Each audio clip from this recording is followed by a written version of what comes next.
Bem-vindo ao canal Pensando Livre, o espaço da fé raciocinada. Turismo e Comércio Espírita, parte 2. Resumindo até aqui, Kardec afirma que o Centro Espírita não é uma catedral imensa, lotada de fiéis, sem entender a mensagem do sacerdote. Ao contrário, é no pequeno grupo, de até 30 pessoas, que a aprendizagem da ciência e da filosofia espírita se dá com eficácia. Por quê? Porque o espírita lê, discute, fraternos irmãos, e aprende nessa conversa, o que jamais virá em grandes aulas magnas dadas pela multidão. Para manter os grupos espíritas, o caminho é a doação voluntária e contribuição dos membros do grupo. Porque grupo pequeno não precisa de dinheiro. Então, daí em diante, vamos continuar o que estávamos falando na parte primeira. Primeiro, trazemos para o Brasil. E aí, em 1943, André Luiz, por meio do Valdo Vieira, disse o seguinte: sempre que os movimentos doutrinários, em particular os de assistência social, envolvam a aceitação de muitos donativos, ele deve apresentar periodicamente os balancetes, pô. Isso saiu do livro Conduta Espírita, 1943. Ou seja, todo movimento espírita tem que ter total transparência financeira. E o André continua. Nas reuniões doutrinárias, jamais, a palavra que ele usa é forte, jamais, é nunca, em tempo algum, angariar donativo por meio de coletas, passar o saquinho, nem pensar durante uma palestra doutrinária, fazer peditório, e lá na frente a irmã tesoureira, o irmão tesoureiro diz, gente, a gente precisa de fazer um negócio assim assado, vamos construir ali o cantinho da sopa, por favor. Não, não façam isso. Palestra doutrinária é só palestra doutrinária. Estudo doutrinário é só estudo doutrinário. E muito menos venda de tômbolas. Lembra do bingo, da víspora, do jogo de azar? É isso aí. Nem pensar. Bom, a pureza da prática doutrinária espírita deve ser preservada a todo custo. Igual a cobrar ingresso nos eventos espíritas. É a mesmíssima coisa, pô. O André profetiza ainda no mesmo livro, em 43. Seja qual for o pretexto, nunca permitir que as instituições espíritas venham a depender economicamente, moral ou juridicamente de pessoas ou organização política. Não deixem a política entrar no centro espírita, do grupo espírita, de modo que sejam prejudicadas a liberdade de ação. Você perde pensamento livre quando você se atrela a uma corrente ideológica ou política qualquer. Ah, mas eu sou socialista. Ferrou o comunismo. Ah, eu sou capitalista. Ferrou o comunismo. Não tem como misturar água com óleo. A FEB descobriu um outro filão para se sustentar. E até um livro, está aí a capinha dele, o livro Espírita e a sua sustentabilidade do movimento espírita. Ele diz que nós estamos apoiados em Emmanuel, e diz que a gente tem que. Mas, rapaz, o Espiritismo, por ser uma cultura letrada, as pessoas têm que ler. O livro faz parte do jogo entre novo adepto e a doutrina. Qual é o ponto de contato? O livro. Então, vender o livro não tem nada de mais, porque o livro tem custo. O problema é ter lucro. E para que usar esse lucro? Aí sim tem problema. Se você estiver fazendo do livro alguma coisa para sustentar a possibilidade de doar livros para quem não tem dinheiro nenhum, para doar livro para centro espírita que nunca vai ter livro, para fazer isso, para fazer aquilo, tudo bem. Mas se for para fazer reunião de dirigentes, estou fora. Não é para isso que o dinheiro do livro serve, não. O dinheiro do livro é para doutrina, não é para burocracia. Entendeu? No livro dos médiuns, tinha alguma coisinha que depois foi republicado no Abras Postas. Kardec dizia assim: o ponto essencial na economia de toda a administração previdente é que sua existência não depende de produtos eventuais. Tem que ter recursos regulares. Então, se vocês não criarem grandes catedrais, a Santa Sé do Espiritismo, nós não vamos precisar de dinheiro para sustentar isso. Essa suntuosidade, esse luxo, isso tudo custa caro. Já o centro espírita do seu Mané ali na esquina, com 15 pessoas, não tem tanta despesa. Os próprios médiums, os próprios participantes daquele centro já o mantêm. Então, eu estou com o Chico Xavier nesse ponto aí. Nada de federalização de nada. A federação é uma desgraça. Quais seriam as necessidades do movimento espírita no Brasil? É aí que a porca torce o rabo. Por quê?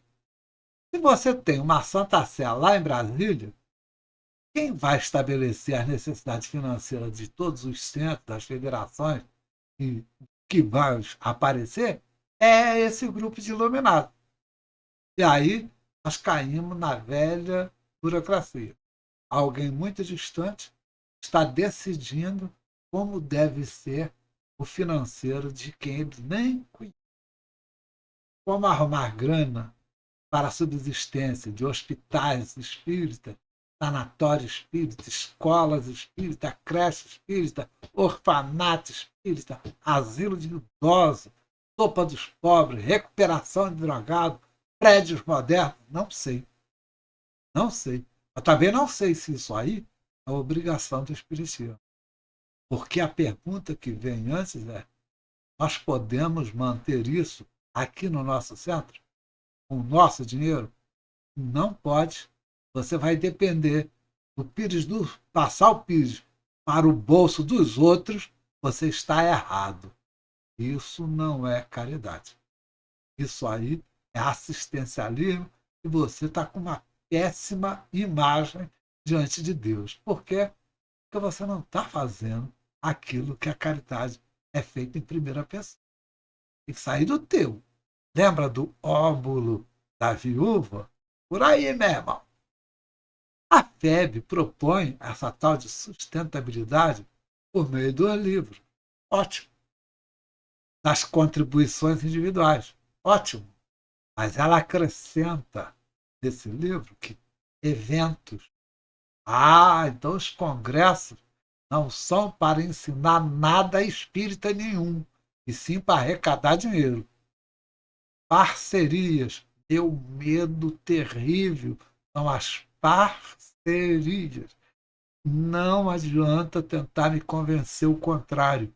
Trabalhei com o governo durante muitos anos. Todas as parcerias que aparecem para o governo são para roubar o dinheiro público.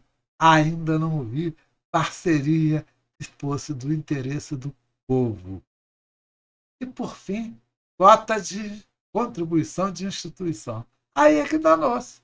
Quando você pega uma Odebrecht da vida para financiar o espiritismo, você obrigatoriamente submete o espiritismo às ordens deles. Então, meu chapa, livro e contribuição individual basta para exercer o espiritismo. Congressos e cursos são fontes de financiamento da estrutura administrativa, tanto dos centros quanto das federações. Eu tenho visto aí palestrantes famosos dizendo: não, tem que cobrar o ingresso porque custa caro a passagem, custa caro alugar isso tudo. Mas para que você precisa disso?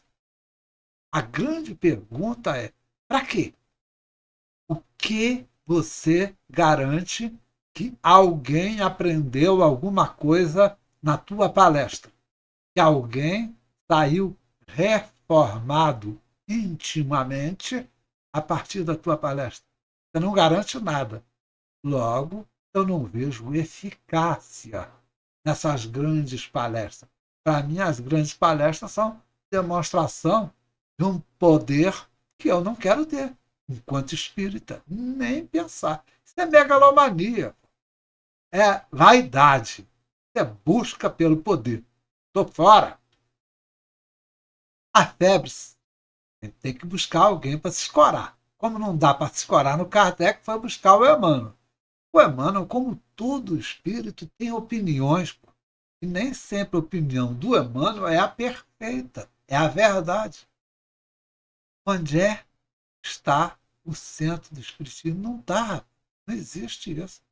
Alguém lembra a missão do Espiritismo? Você já viu alguém falar disso aí? Essa missão do Espiritismo é combater o materialismo? Você vai combater o materialismo usando o dinheiro dos materialistas? Que é isso, cara? Unificar com o quê? Com base em Kardec? No livro do Kardec, pô. Para unificar, você precisa de verdade, não é passar uma régua e fazer uma linha de produção tipo a Ford. Não. Você precisa é fazer traduções melhores dos livros do Kardec e não picaretagem, como já aconteceu no passado. Ficar corrigindo obra do Chico Xavier. Isso não, rapaz. Nem pensar, pô. Bom, eu vou ser honesto. Eu não tenho nenhuma resposta, porque eu só tenho a pergunta. Eu permaneço buscando saber de onde vem essa enorme necessidade de dinheiro para manter o proposto por Kardec. Honestamente, eu não consigo responder. Pequenos grupos de espírito, esse aí é a solução do Kardec. A dificuldade ainda é grande do recém-nascido número de elementos homogêneos. Acha que vai ser homogêneo o espiritismo de hoje e quanto aos milhões? E naquele tempo do Kardec já era difícil a homogeneidade de pensamento. E o espiritismo não nasceu para ter uma Bíblia inalterável. O que temos em mãos é uma codificação que dá a partida no espiritismo. Não é o fim, é a partida. Vamos ler o livro dos médiuns, vamos começar a entender o espiritismo. E a necessidade financeira está na busca pelo poder. Então nós já vemos uma cisão desse movimento espírita. E não é de hoje, não. Besteira pensar que começou ontem. Não. Isso começa já há um bom tempo. O espiritismo do Kardec, do Tércio de Menezes aqui no Brasil, do Grupo Confúcio, era neutro, apolítico. Mas chegaram os conservadores, pelos braços de quem? Do Bezerra de Menezes, político. E aí começa a primeira cisão no movimento espírita brasileiro. De um lado, os místicos. Bezerra de Menezes é o melhor exemplo. Do outro lado, os científicos. Eu, por exemplo, Tércio de Menezes e tantos outros que criaram o espiritismo no Rio de Janeiro. Bom, bem depois, mas bem depois, né? Agora, já pertinho da gente, nascem os esquerdistas. Tenta jogar no colo do espiritismo o socialismo. O socialismo nada mais é do que algo criado, inventado e depois totalmente transformado pelo Karl Marx num negócio chamado comunismo, que é materialista. Ora, quem lê o Livro dos Espíritos, lá na introdução, já descobre que a missão do Espiritismo é combater o materialismo. Logo, ou você é espírita, ou você é materialista. Se você é materialista, comunista, socialista, capitalista, seja o que for, você não pode se autodenominar espírita. E aí nasce essa outra cisão no movimento espírita. Sobre os esquerdistas, eu vou falar sobre todos. Eles também se autodenominam progressistas, mas são pessoas que acreditam que as suas agendas ideológicas devem reformar o espiritismo, inclusive mudar as obras do Kardec, como se fosse possível mudar a história. As pessoas são tão visionárias no sentido ruim que acham que é possível mudar a história. A história do passado está consolidada, não tem o que mexer. O que a gente pode fazer é um presente diferente e é lógico almejar um futuro melhor e diferente.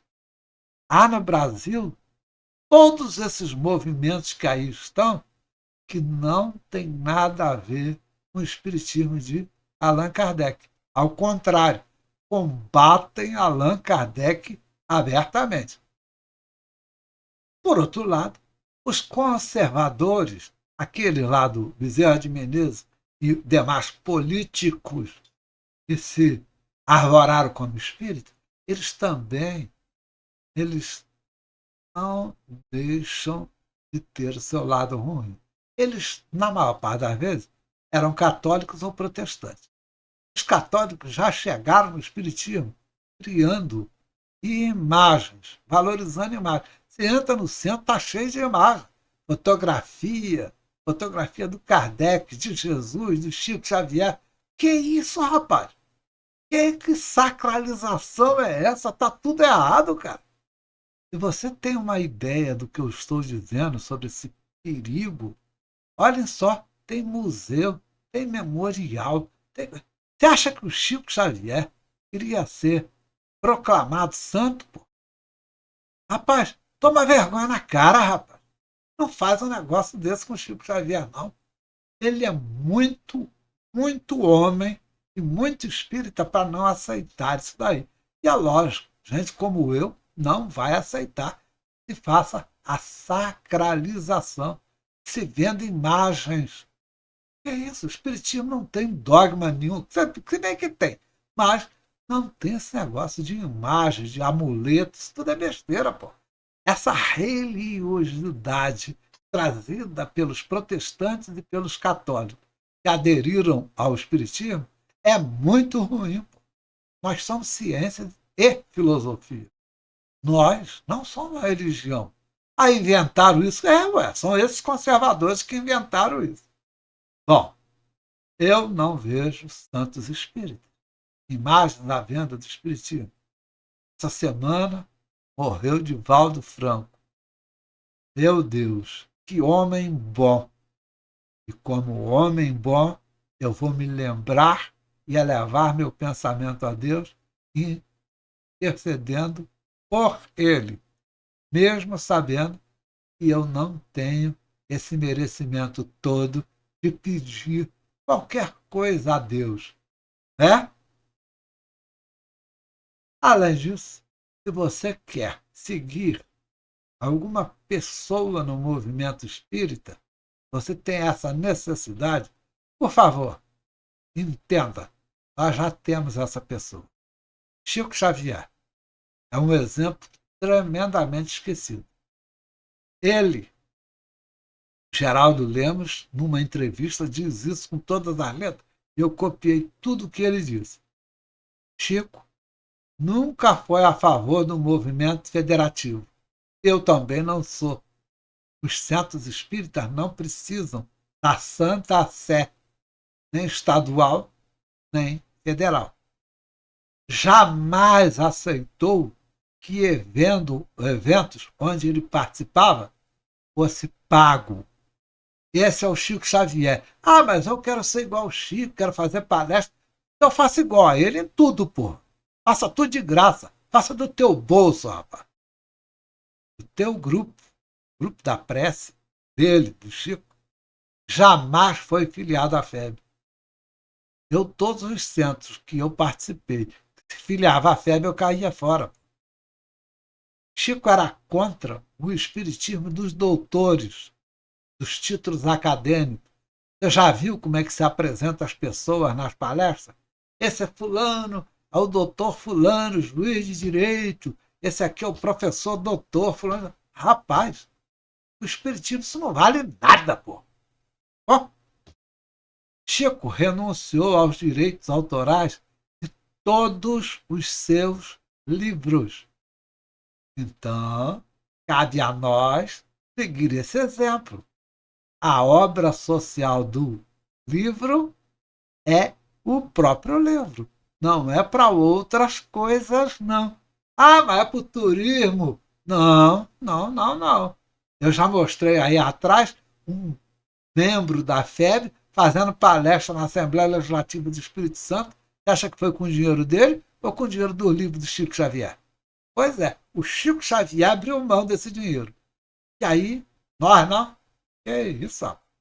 Chico Xavier combinava a religião com o ideal cívico. Ah, então ele era partidário de. Não, o partido dele se chamava Brasil. Eu penso da mesma maneira que o Chico Xavier. Meu partido se chama Brasil. Eu não tenho político de estimação. Eu não tenho partido político. Eu, quando voto, faço voto secreto. Só. Ele fez um Brasil melhor sendo um bom cidadão, um bom trabalhador. Trabalhou a vida inteira até se aposentar, pô. Era ou não era, lá no Ministério da Agricultura. Era um membro carinhoso da sua família. Escuta o depoimento dos irmãos dele, o depoimento dos amigos dele. Vê o quanto ele foi um bom homem, um bom cidadão. Esse é o melhor exemplo que a gente pode dar. Ele tem 75 anos de trabalho espírita, sem usar um só centavo de doação e contribuição, oriunda de livros, de evento, de jogos ou de político. Jamais enfiou no bolso um centavo daqueles que ele recebeu de forma de doação. Eu vejo um conterrâneo, ou melhor, um contemporâneo meu, chamado Gerson Simões Monteiro, ele escreveu um artigo falando de política e espiritismo, em 22, no jornal Mundo Espírita. Ele disse aqui, eu vou ler, é especular com a doutrina em matéria política, ou seja, tirar proveito pessoal desse envolvimento. Então, eu me envergonho quando vejo um político profissional pegar santo em plena Câmara dos Deputados, Senado Federal, Congresso Nacional. Isso é um vexame para mim. Por quê? Ele só está aparecendo, ele só está projetando. Isso é só propaganda. Não há nenhum tipo de humildade. Honestidade intelectual, zero. O movimento espírita não precisa eleger parlamentar. A gente precisa de eleger pessoas do bem, pessoas boas, honestas, mas nada. A minha conclusão, para a gente encerrar essa segunda parte, é que, se fora da caridade não há salvação, e vindo de Jesus, dai de graça aquilo que de graça recebeste, então não existe entre nós espíritas essa tal nova ética de consumo que o Gasparetto andou falando tempos atrás. Está errado, cara. Não existe, cara. Traduzida em teologias de prosperidade e mediunidade é um produto a ser comercializado. Gente, as pitonisas, aquele povo hebreu que fugiu lá do Egito, eles é que tinham essas pitonisas. Então vai na Mandiná, rapaz. Larga o espiritismo. Vai para Mandiná, vai lá, rapaz. Lá é que é o lugar certo. Acho até que ela já morreu, coitada. Sobre os princípios morais de Jesus, não há puritanismo em não usar dinheiro para financiar mordomia, passagem, hospedagem de iluminados, nem para santificar a pessoa, nem construir catedrais vazias de espíritos e cheias de vaidade, orgulho, muito poder materialista. No Espiritismo, o médium é o intermediário, numa ação em que o realizador é o espírito. Nem mesmo a comissão esse intermediário deve receber. Quanto mais pagamento pelo serviço realizado. Deus-me livre. Por tua atenção, obrigado. Inscreva-se no canal. Se você gostou, deixe o seu gostei. Se não gostou, deixe o seu não gostei. Compartilhe este vídeo, mas não se esqueça, importante mesmo é o teu comentário. Até a próxima!